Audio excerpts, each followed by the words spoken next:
Welcome back to Movie Recaps. Today I will show you an action, adventure, fantasy film from 2017, titled Cold Skin. Spoilers ahead. Watch out and take care. The year is 1914. Our nameless protagonist, a young Englishman, has been on a boat for 67 days, traveling to a remote island in the South Atlantic where he'll work as weather observer for a year. On the last day of the trip, while having a smoke by the railing, the captain asks him what he's running away from, because that's the first thing they asked him when he decided to go to the sea. But the Englishman doesn't reply. They make it to the island, and the whole crew helps the Englishman take his things to the cabin he'll be staying at. He notices there are no birds around, and the captain points out there is no weather official welcoming them either. They enter the cabin, which looks as it's been abandoned a long time ago, and that makes the captain think it's not safe.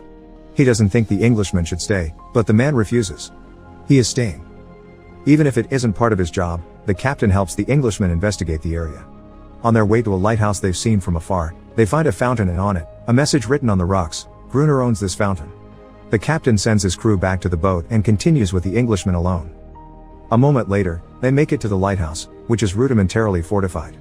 When nobody answers their knocking and calls, they break in by forcing the door open and go upstairs, where they find an old man sleeping. This is Gruner, who whispers something about going back to the water before getting off the bed. When the captain asks him about the previous weather observer, Alder Vigeland, who he should be taking back with him, Gruner says he died of typhus, that one day he just left and he never saw him again. Since Gruner isn't helpful, the two men leave. The Englishman still wants to stay, so before returning to his boat, the captain tries to gift him his gun.